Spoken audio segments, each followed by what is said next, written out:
Brest Métropole fête ses 50 ans. Il y a 50 ans, 8 communes s'unissaient pour développer leur territoire et répondre aux besoins de la population. En 5 décennies, cette union a bâti Brest Métropole, fruit d'une vision et d'une ambition commune. S'étendant sur 218 km² et organisée autour de la plus belle rade du monde, Brest Métropole est au service de plus de 211 000 habitants. Elle gère le développement économique et urbain, les services à la population, les grands équipements, l'eau, les déchets, un réseau de chaleur, des zones d'activités économiques. Elle dispose de 3 campus universitaires, d'instituts de recherche prestigieux, de nombreux équipements sportifs et culturels. Elle est dotée de transports urbains innovants, de 2 hôpitaux publics, de 870 km² d'espaces verts, du plus grand aéroport de Bretagne et demeure un pôle de défense stratégique. Chaque jour, ce sont 4000 agents qui exercent plus de 100 métiers différents pour offrir un cadre de vie agréable aux habitants. Grâce à des pionniers qui ont œuvré pour faire de Brest Métropole le pôle de la Bretagne occidentale, aujourd'hui, elle rayonne bien au-delà de ses limites administratives. Retournons en 1974, à la naissance de la communauté urbaine de Brest, la CUB. Une communauté urbaine, vous savez ce que c'est? Non, pas tellement. Communauté urbaine, c'est le rassemblement de toutes les communes des environs. Voici le résultat du scrutin. Votants 67. Majorité absolue 34. Monsieur Lombard 62. Monsieur Lombard est donc élu président de la communauté urbaine.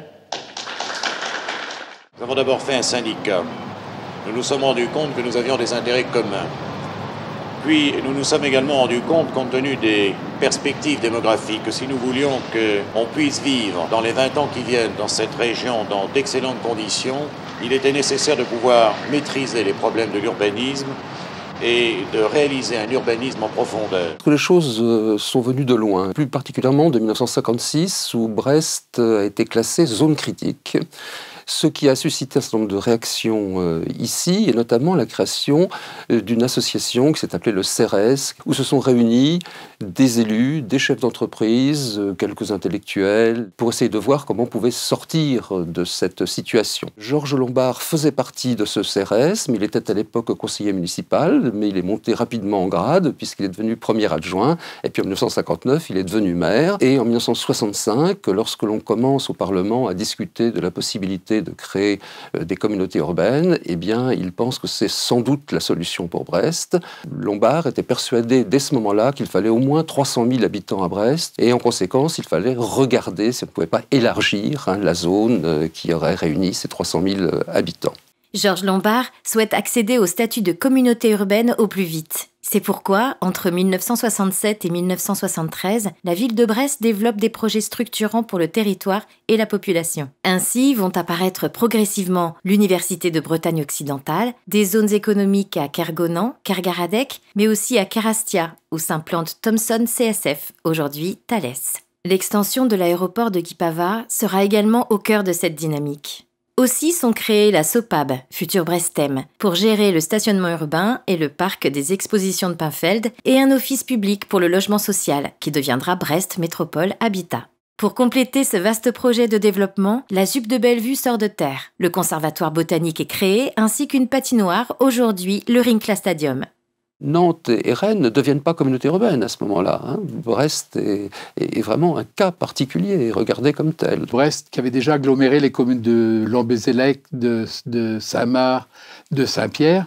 Donc Georges Lombard a eu l'intelligence de continuer cette croissance en allant chercher les 7 autres communes autour de Brest. Brest, qu'on a toujours qualifié comme étant la ville française en Bretagne, s'épaississe un peu avec de la campagne, j'ai envie de dire, autour d'elle. Mon sentiment est un sentiment de satisfaction et de joie, d'autant plus que je suis entouré par M. Quéré, président de l'Université de Bretagne occidentale, comme vous le savez, et qui est le 2e vice-président de la communauté, M. Maléjac, conseiller général et maire de Plougastel, qui manifestent par leur présence devant vous notre volonté commune de faire vraiment progresser les affaires de toute cette région. Dans la pratique, je crois que l'une des premières choses, c'était de savoir quelles étaient les compétences qui pouvaient éventuellement être transférées de nos différentes communes vers la communauté urbaine. Les transferts de compétences, c'était quand même une bonne chose, quoi. Bonjour. Beau temps, n'est-ce pas? Ah, c'est chouette, les sentiers piétons et les pistes cyclables. Vite à l'abri. Les transports en commun, c'est pratique, c'est rapide, sûr, confortable. Excusez-moi, est-ce que vous descendez? Confortable. Oh, pardon, mademoiselle, puis-je vous déposer quelque part? Ah, pouvoir rouler, pouvoir se garer sans problème. Ah, pouvoir enfin redécouvrir la nature. La Cube c'est moi, c'est vous, c'est douce. Communauté urbaine de Brest, ensemble. C'est l'époque où le pétrole a pris une importance toute nouvelle, où on a commencé à créer de très grands pétroliers, de 300 000 tonnes notamment. Et donc Georges Lombard a misé sur ce grand port international, ce qui a nécessité la création de nouveaux comblements. Il y a une transformation assez radicale du littoral.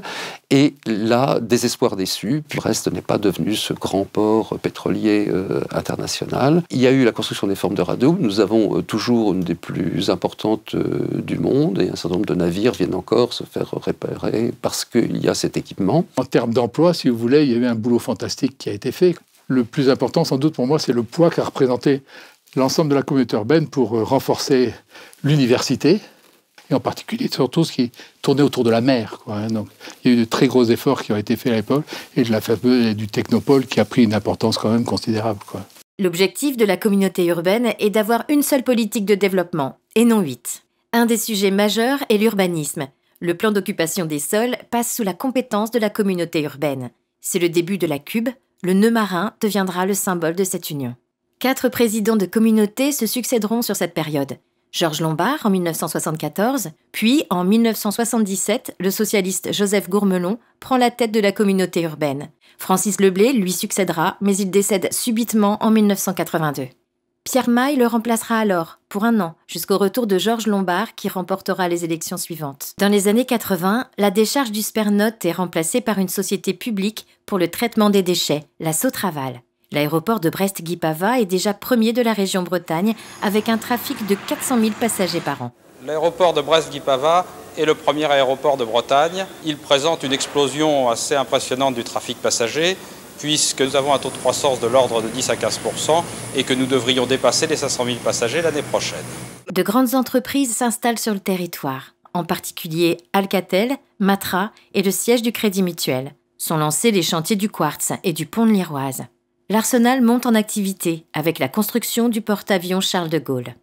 C'est dans ce contexte que Pierre Maille prend ses fonctions en 1989.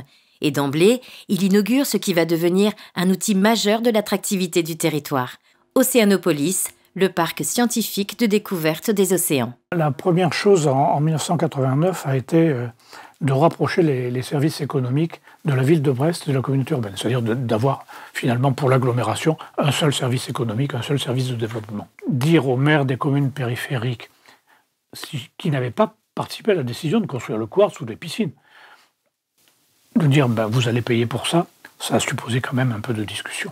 Mais je crois qu'en bonne intelligence, tout le monde a fini par admettre que ces équipements étaient des équipements d'agglomération et pas uniquement des équipements brestois. J'ai rencontré tous les maires, leurs services bien évidemment, pour pouvoir délimiter très précisément les conséquences de ces transferts, notamment dans un premier temps d'Océanopolis, qui était une conséquence relativement faible, mais importante quand même pour la ville de Brest. Ce transfert devait permettre que la communauté urbaine porte ensuite l'extension d'Océanopolis.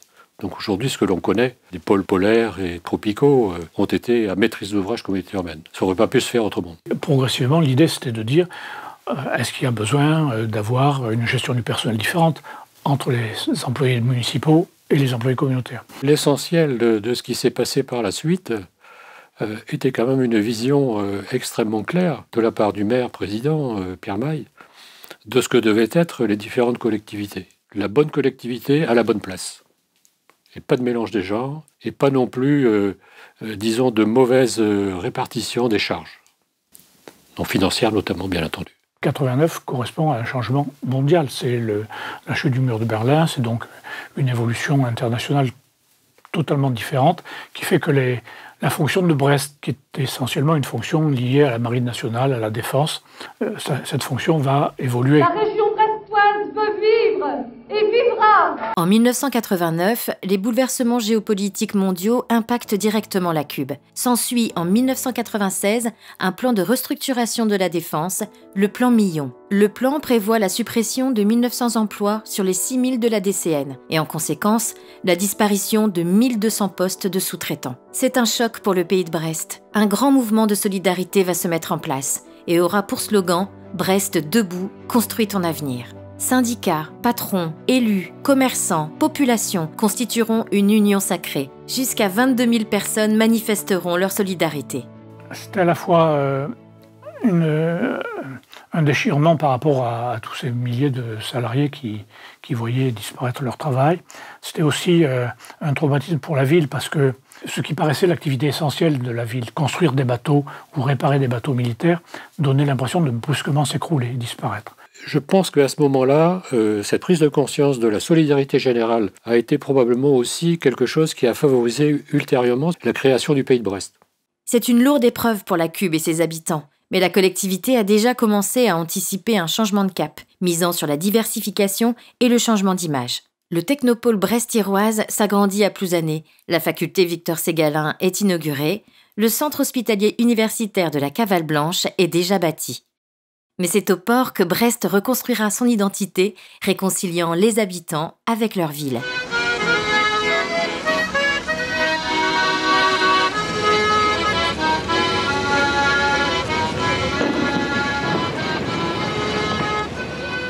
L'idée des fêtes maritimes est venue tout de suite. Faire venir des gens de l'extérieur et montrer que la ville est dynamique, belle, et que l'on a...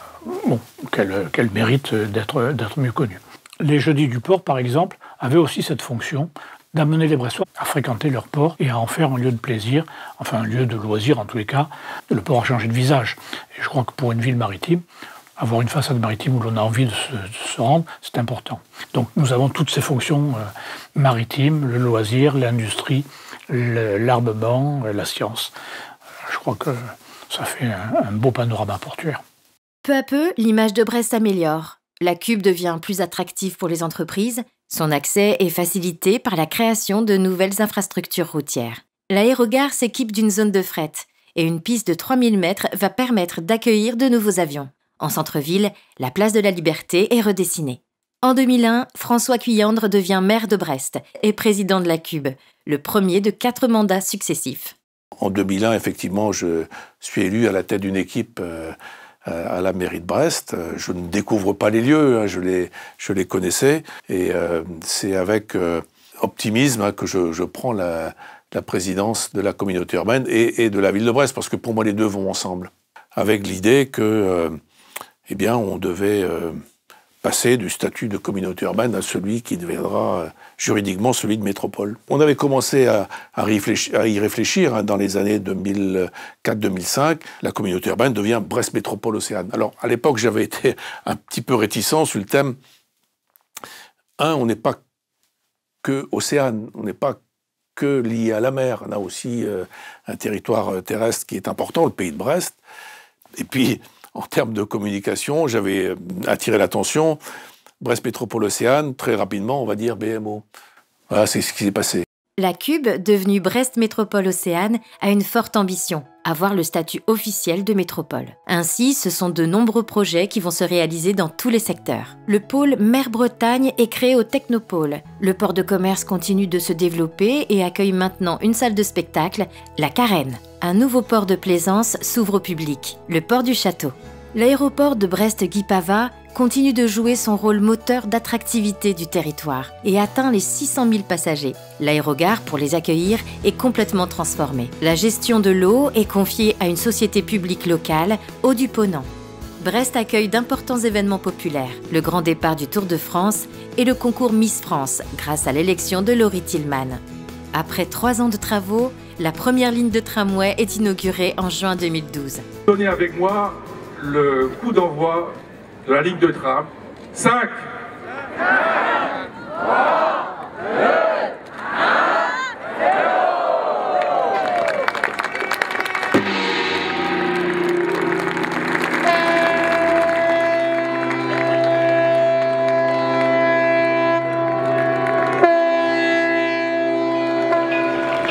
ça n'est pas que du transport urbain, c'est aussi une requalification urbaine. Et puis c'est une nouvelle ambition pour notre ville. Je suis ému et je suis un Brestois heureux. Une ambition qui se traduira par une bataille législative pour accéder en 2015 au statut de métropole via un amendement à la loi MAPTAM. La loi MAPTAM, c'est l'un des premiers grands textes de décentralisation qui sont initiés par le gouvernement de Jean-Marc Ayrault dans le quinquennat de François Hollande. Et puis, c'est la volonté de transformer certaines intercommunalités qui ont un rôle particulier de structuration du territoire en métropole. À l'époque, le projet de loi définissait le statut de métropole en fonction du nombre d'habitants. Il fallait 400 000 habitants. Mais on en est loin. Pour nous, ne pas être classé comme métropole, excusez-moi la comparaison footballistique, c'était de passer de Ligue 1 à Ligue 2. Et moi, je ne pouvais pas l'accepter.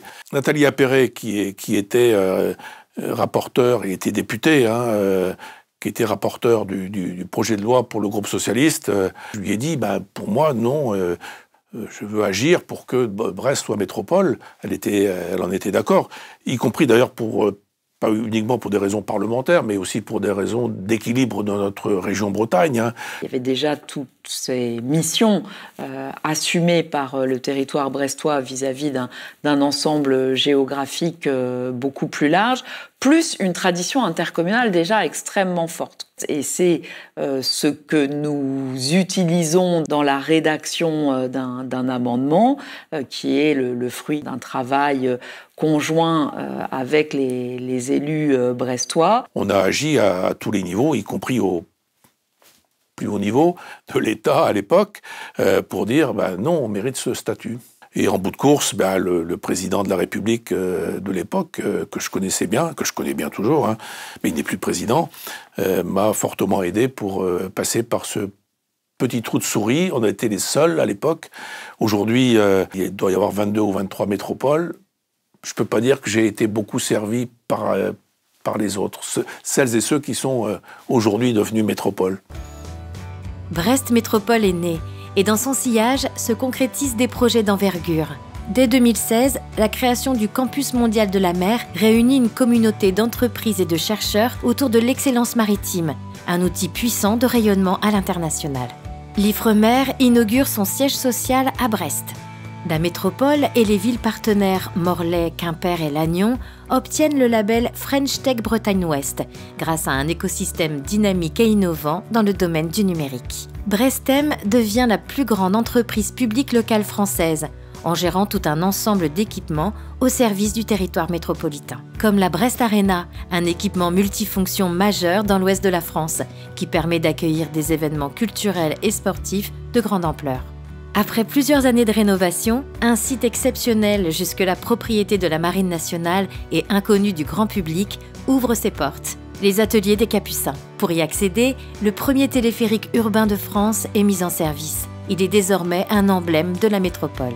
Lorsqu'on a eu le projet des Capucins, on s'est posé la question de l'accessibilité de ce site qu'on souhaitait préserver. On a eu plusieurs réflexions, un pont, les bateaux de la marine passent dessous, une passerelle compliquée, et puis je ne sais pas d'ailleurs qui a eu l'idée géniale de faire un téléphérique. Et d'autres villes, je pense à Toulouse, mais en région parisienne, ça va suivre, ont suivi notre exemple. C'est un élément important de notre paysage et de notre réseau de transport urbain.